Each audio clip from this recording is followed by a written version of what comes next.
Hello. Testing. 1, 2, 3. 1, 2, 3. It's 11:56. We haven't started our live episode yet, but since this is my first live episode, I want to make sure that everything is in working order. So we're going to wait for a few moments until we get everything going. Glad to virtually see you all today. So we're just going to take a few more minutes to get everything and get everyone ready, get everyone logged on. If you're on and you'd like to send me some questions or some cheerleading section, that would be swell. So.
Hello, we're just getting ready to get started. Please be patient. I can't wait to hear all that you may ask in the next moment or two.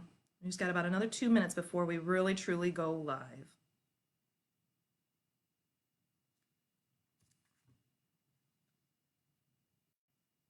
Monica joined. Hi, Monica.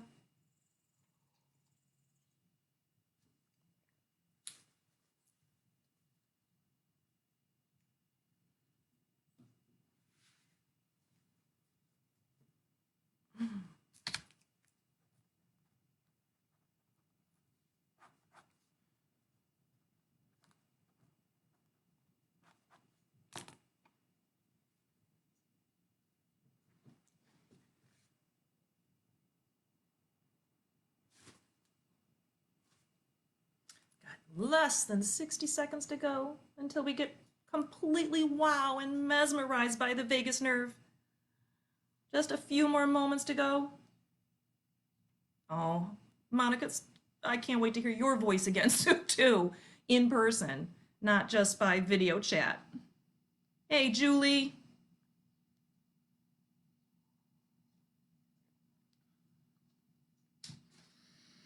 Oh, it's 12 noon. Hi, everybody. I'm Jen Pillow White, your friendly neighborhood craniosacral therapist. I am here today talking on Facebook Live on behalf of Michigan Associates of Acupuncture and Integrative Medicine. Again, I'm Jen Pillow White. I just want to say hi. I've missed you guys so much. This has been a really super duper crazy time. Of course, it's unprecedented when none of us have ever experienced this before. None of us could have even fathomed to what this is going to be like, but here we are. Hey, Kat. Hi, Hannah. So what have you guys been doing? I've been hanging out at home and spending a lot of quality time with my rock stars. We've had a lot of one-on-one time. Trying to work with all of our emotions. We're all kind of a homebody kind of family, so we've enjoyed the time at home, but we're all very itchy to get out of the house and get to do things. I am a very social beast. If you don't already know, I'm a very touchy-feely kind of huggy person. And I saw a meme on Facebook the other day saying, call and check on your friends that are huggers, because we're not okay. We need hugs. Luckily, I have my 7-year-old twins at home who are definitely benefiting from all those hugs. And my husband, God bless him. But I can't wait to, this whole craziness is behind us so I can give you guys some hugs. So, speaking of hugs, I have my wonderful tea, which says I give top quality hugs. So I hope to be able to give you hugs soon. Anyways, let's see here. What's been happening in our house? We have been doing a lot of outdoors time. I've been teacher mom at home. I've actually kind of really enjoyed it. If I put past some of the anxiety, which we're going to talk about in just a few moments, if I put some of the anxiety that, we have felt and I have definitely felt, if I put that behind or aside, I really can see the silver lining in all of this because, I, just like many of you, I'm a working mom. I work 40 hours a week. I do a lot of extracurricular things, with my practice. My children are busy. We do some volunteering work, and we have family things to do. Really tight with our family, thank God. We just don't really feel like we have a lot of solo, quiet, one-on-one time. And so we've really enjoyed this time. I've really enjoyed being able to be their teacher, although God bless their teacher, because I don't know how you do it, especially with a big group of class, big class of students. But I've really enjoyed watching my two children, who are very different individuals, watch their light bulbs go on, and me being able to share some of the things that I'm really excited about, and for them to share the things that they're really excited about. So we've done a lot of great science stuff. We've done a lot of drawing. I really recommend the Mo Willems site. It's really been fantastic. He's great. What else? We've done a lot of math, and ultimately we've done a lot of school stuff. We've done a lot of outdoor adventures and trying to tie that into some of the things we've been doing in our class and such. We've also done a lot of snuggling. So, and just talking, trying to help my children understand the kind of the craziness that's going on. 7-year-old minds, what do they understand what's going on? It's hard for them to really wrap it around their little brains. My daughter said to me the other day, I can't wait till we get to, go out and we can, when we're no longer sick anymore, and we can go out and see Nana again. And it's like, oh, honey, you're not sick. You're not sick at all. This isn't a punishment in any way.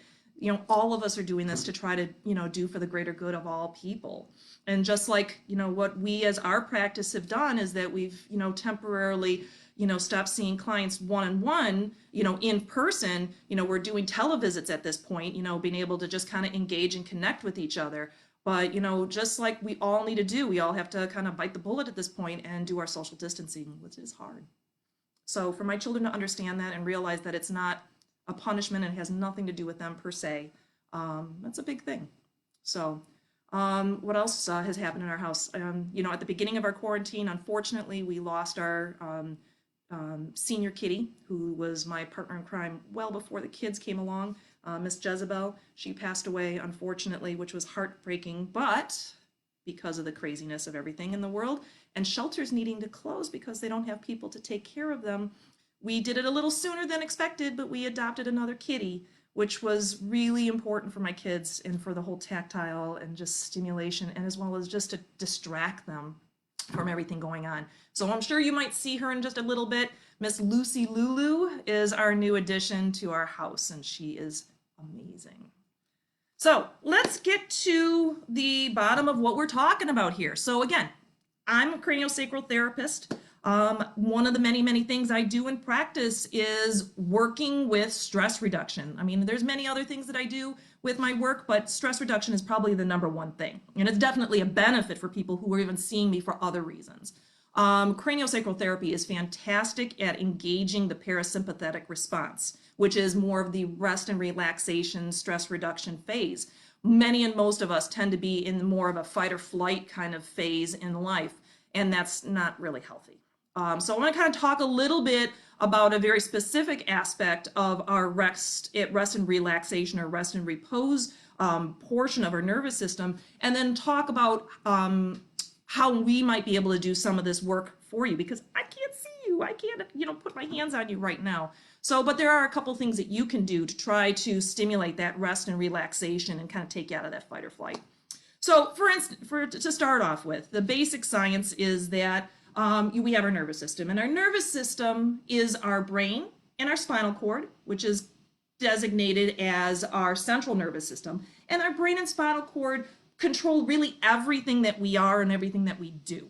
Every thought, every motor action, every sensation, every organ action, every hormone, surge, really all of this, memories, it's all due to your brain and spinal cord. And so it's mission control.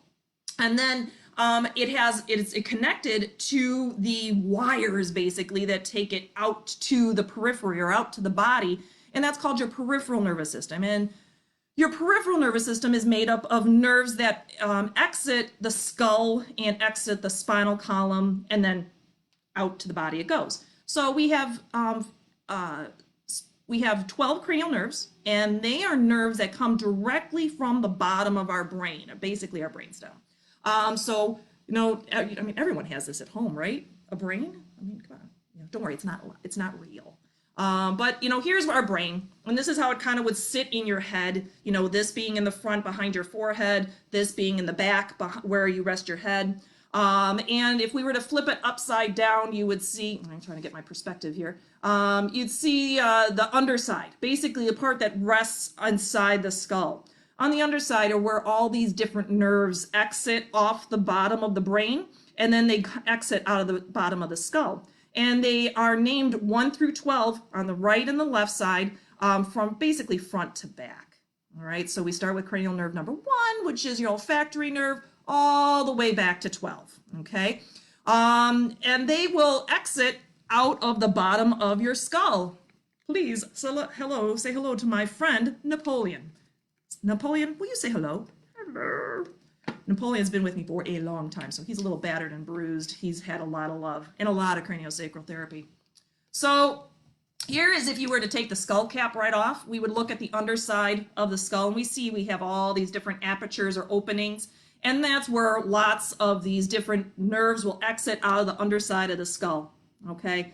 And they exit the skull and they go out to the face and head, they go out to the neck, and some go out into the torso or to the body. Then from the spinal column down, we have spinal nerves. We have 31 pairs of spinal nerves on the right side, left side, that will exit and they go out to the periphery, going to organs, going to muscles, having motor action, sensory action, whatever. Oh, here's Miss Lucy Lulu. Might as well make her appearance now. Say hello. She says, I'm a good kitty. Hi. All right, Lucy.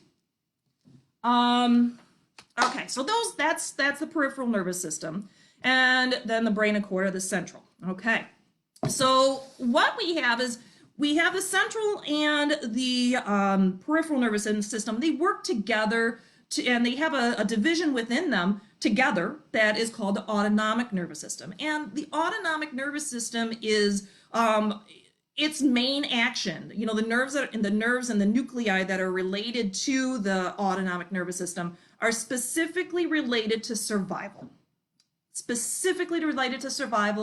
Balance, control of our body, all right?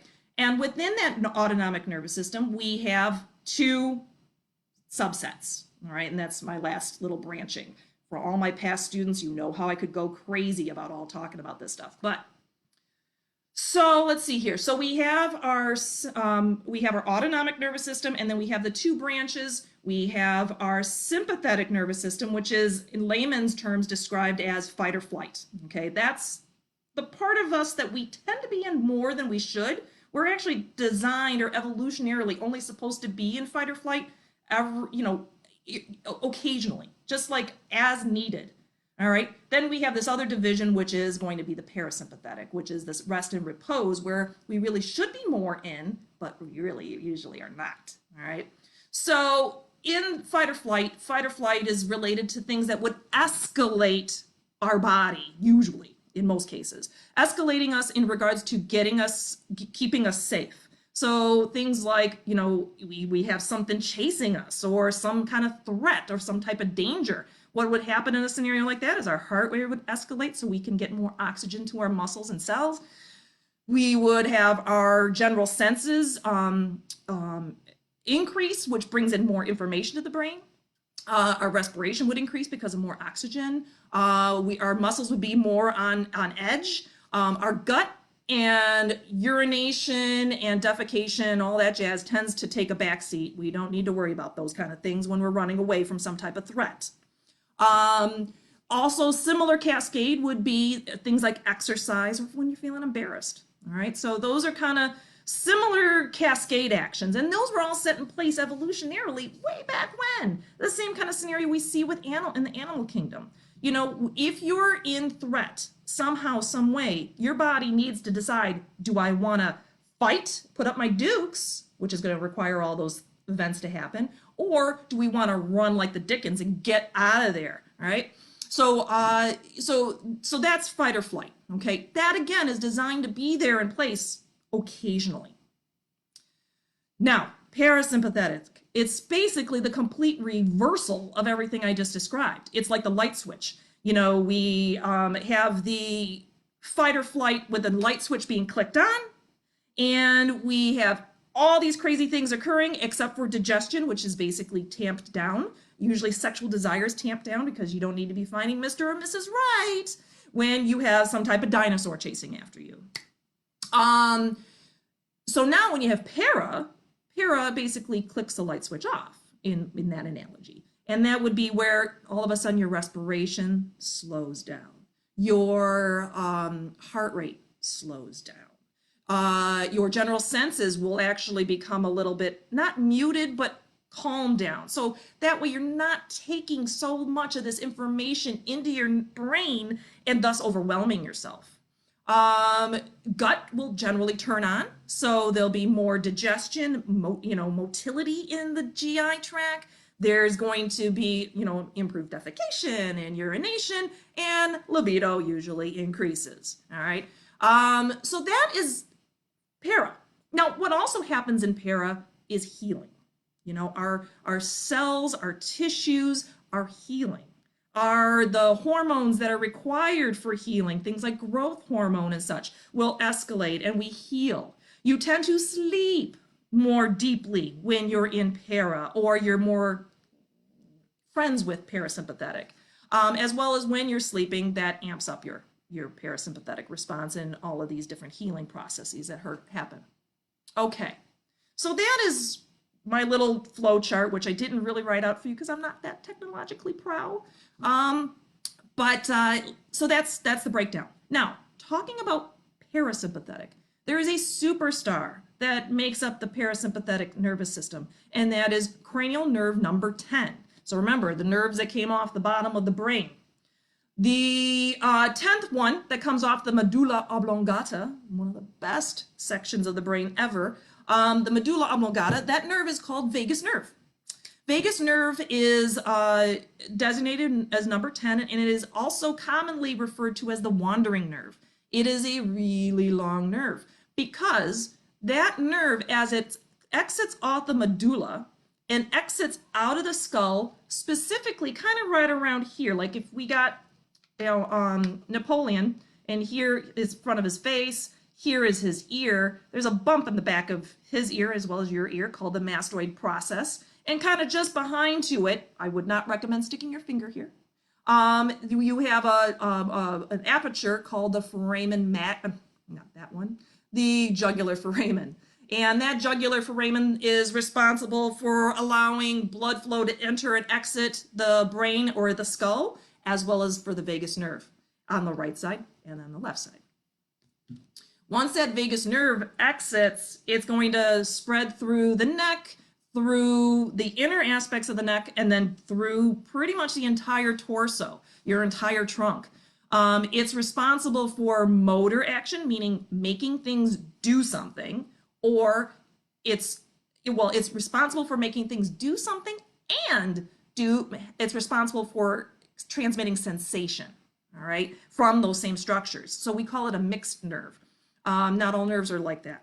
So it sends information to select tissues, and it takes information back to the brain from those same select tissues. So it's like a two-way communication street. And so it is going to have some type of connection to many and most of these organs. So this nerve exits the brain and then goes all the way down into your abdomen, sending fibers out. Longest cranial nerve that we have. Most of them are relatively short. So then it goes out to structures like your lungs, things like your heart, definitely your gut, sexual organs, throat, really a little bit of everything for the most part. Now, what we have learned is that in ideal situation, when we living as human beings in a wonderfully blissful, happy, healthy world, we are in parasympathetic more than we're in sympathetic, meaning that the vagus nerve is activated along with its buddies that also make up the parasympathetic, that they're in charge more than they are not, because we're only running from a saber-toothed tiger every once in a while, right? So that's great. But now we move to 2020. And putting coronavirus aside, not even talking about that, but just talking about just our lifestyles that we do, we tend to put ourselves in the sympathetic more. And if we stay in sympathetic, not only is it not healthy for us, it also kind of tends to, over time, allow some aspects of the parasympathetic to be a little less toned or like be hypotonic, so they don't have a lot of pizzazz. They're a little sleepy, a little bit sluggish. And one of the sections of that parasympathetic system that we see that sluggishness is in the vagus nerve. And so what we tend to see, or I see in practice a lot, are persons that have what we call low tone vagal response. And if your vagus nerve is like sluggish to react, how well can you click yourself into a lower stress reaction? You can't. It basically keeps firing, or allowing the stress response to continue firing. And so what we're going to do is we're going to learn on how we can be able to do some tricky little tricks to be able to stimulate the vagus nerve, because it's like the old adage, you don't use it, you lose it. You don't lose your vagus nerve, but it does get sleepy. And so we need to wake it up a little bit. So a couple of my favorite exercises, I'm looking at my notes here because I want to make sure I don't get too crazy off kilter here. One other thing I want to talk about the vagus nerve specifically. I'll talk about that at the end. And it's about some of the research talking about that research. Okay, so one of the easiest exercises that I tell my clients to do is hum, all right? The vagus nerve, as it comes off the skull or out of the skull, it goes to your larynx. Your larynx is your voice box, or your vocal folds. And it has motor action as well as it has that feedback information to the brain. So if you can consciously make an attempt to hum something, what it does is it vibrates that larynx. And then there's going to be sensory fibers that go up to the brain and say, hey, man, we're humming. The vagus nerve needs to, kind of reinforce this. Let's do this. Let's do this. If you're humming, you must be happy, because most of us hum when we're happy, right? So, and then if you keep continuing this humming process, it kind of keeps this response back to the motor aspect, sensory aspect. So I just say, it doesn't matter what you hum, just hum. Santa Claus is coming to town is what I always, tell my clients, or jingle bells, or whatever you want to hum. Just hum. And I recommend humming, as many times as you think about it, but at least 3 times a day, if not more, and, take it for, hum for a few songs, few times, so maybe take 3 to 5 minutes, to do that. Feels good. All right. So that's an easy one. On a similar notion, another way of stimulating the vagus nerve and kind of waking it up is to sing. Sing loud for all to hear, just like Elf would say, right? So, and this is not like singing very delicately and diminutively. It is like belting it out. How we have that inner rock star when we're in the car. So roll up your windows and sing like you are the rock star. And by singing loud, it does the same thing with your larynx. It really vibrates it, doing again that motor, and then sensory feedback all the way around. Let's see here. Another one to do would be to gargle. Similar concept. It also engages the pharynx, and probably more than the larynx. It stimulates your pharynx or your throat.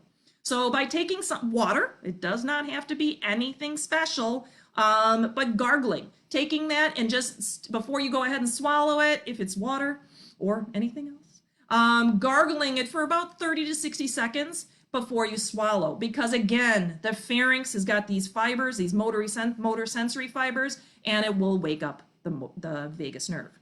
Pretty simple. Let's see here. One of the things I don't particularly love, because I am always cold, but it is a sublime way to do it, and it is to do cold therapy, where you fill a wash basin with cold water and splash your face or dunk your face. Dunking your face really does seem to make a bigger impact. And doing it really quickly, of course, be safe. But dunking in cold water, that shocking response to the cold will click you into that click that vagus nerve on quickly, which is really a well and relaxing thing. Also, many people will go outside when it's cold and go out there for 30 seconds to 60 seconds out into the cold, I'm talking cold, winter air, and just to kind of give themselves a quick burst, or a cold shower, same thing. Not my favorite, but it works. Let's see here. Laughter. Duh, that's not a big surprise. Laughter not only causes surge of endorphins, it also engages the throat, so it really stimulates all of that. And then I would say the last one, which is the one I recommend the most, is going to be diaphragmatic breathing. I will recommend to my clients to lay down, or you can stand up, but laying down tends to be more relaxing. And when you're laying down, you want to have your hands on your belly, on the soft of your belly, and you're going to take a deep breath. I'm talking nice deep breath in through your nose. And as you're doing this deep breath, you're going to allow your stomach to inflate. Big Buddha belly, all right? You're going to breathe from the belly, not necessarily from the chest, all right? And as you breathe in, and you hold that, you get to the very end of that inhale, do a little extra, because you can always take a little bit more in. Hold it for 3 to 4 seconds, and then exhale slowly, slower than it took for you to inhale. So you're going to exhale slowly through your mouth.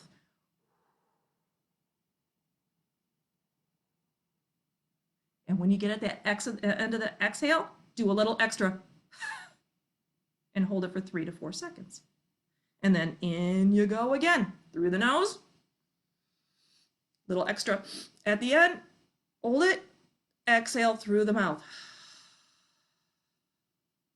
At the end, and hold it.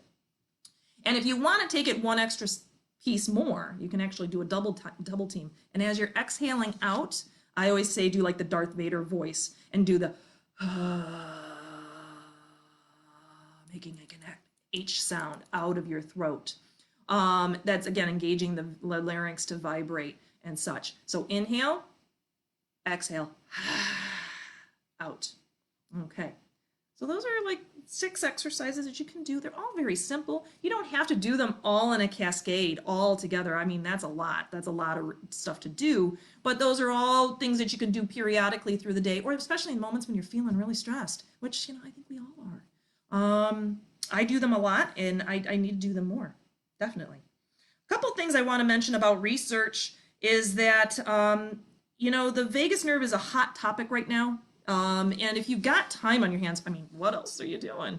Except for watching wonderful live casts. There's some really good books out there that talk about the vagus nerve or, the aspects of what I'm discussing here today. The polyvagal theory is kind of based on what I'm talking about. I'm doing a very layman's version. But there is a brilliant researcher, Stephen Porges, who created his theory, created a book and, wrote out his theories on regards to this. And it's brilliant. It will put you to sleep, because it's really detailed. But, if you really have an interest in this or some of the things I mentioned, I would really recommend reading that or something related to the polyvagal theory. He's brilliant. He is brilliant.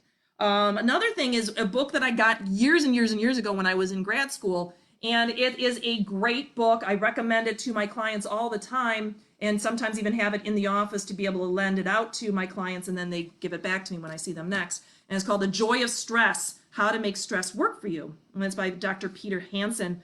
And it's a great book. It's layman's terms. It is definitely where I got the concept of running from the dinosaur.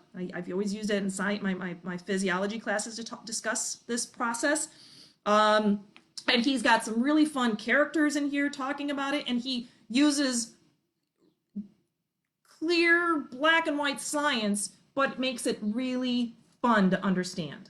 And so I really recommend getting a copy of it. Last I looked, it wasn't in circulation, not circulation. They weren't making new copies, but you can get them definitely used. Or I've seen them where you can get them for your Kindle and such. Let's see here. Some of the things that have been coming out for research on it is talking about the relationship for the gut and the brain. All right, so one of the longest fibers goes to the gut. And what they have found, many researchers have found, or studies have found, is that, of course, our mental well-being strongly affects our gut and the health of it, like regarding to IBS, Crohn's, and such like that, and as well as vice versa, the health of our gut affecting our mental well-being. Well, how that works is that when the vagus nerve is firing, it tends to reduce inflammation by reducing the cytokine cascade, which is one of the things we've been talking about with this coronavirus, that it causes a cytokine cascade. And so by stimulating the vagus nerve, it actually reduces cytokine activity, thus reducing inflammatory response in our body.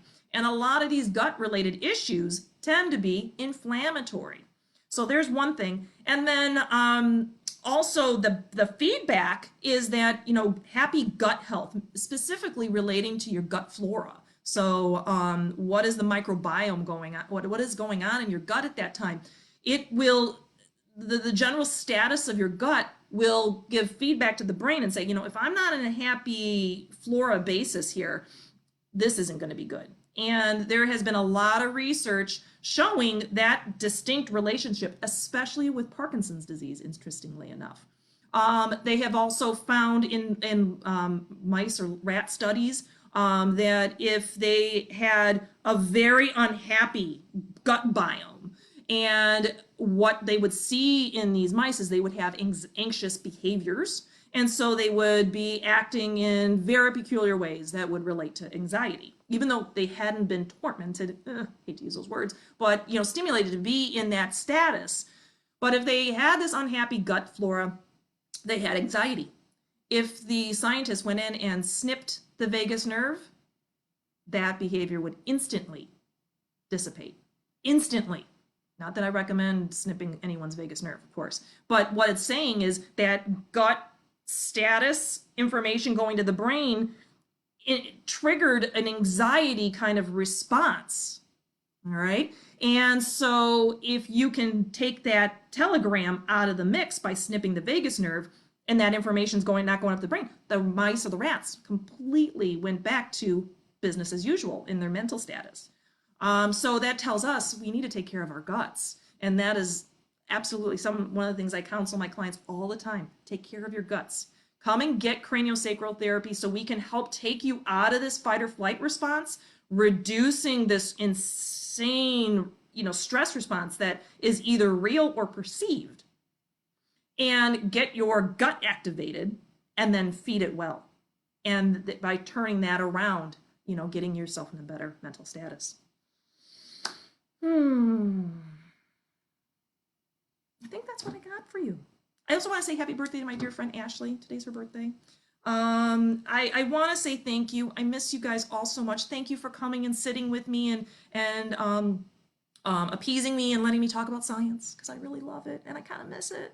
So if you guys need anything, You know, I'm here always in the courtesy of my home. I've really saved a lot on gas lately. That's been pretty awesome. So, do you want to say hi, sweetheart? It's my daughter. Hi. Say hi. Hi. Hi, this is Annabelle. Okay, can you give me a second? Can you give me one more second? Okay. All right. But we are here at Michigan Associates of Acupuncture and Integrative Medicine. Do you want to say hi too? Come here, come here, come here. Oh, he doesn't want to say hi. Anyways, at Michigan Associates of of Acupuncture and Integrative Medicine, what we're offering is telesupport. You know, I can't do craniosacral therapy on you in distance. Christian, can you guys step out for a second? Thanks. I can't put my hands on you, unfortunately. I cannot do craniosacral therapy remotely. But what I can offer is support. You know, I'm always here for my clients, no matter what, to be able to lend a caring ear, maybe some self-help exercises and stuff like that. And just know that, you know, it's another friend, another fellow human being that cares so much about you. As well as my colleagues, my acupuncturists, who, you know, want to be able to be here in these trying times, because when we get through all of this, it's because we got through this together, and we're totally doing this together.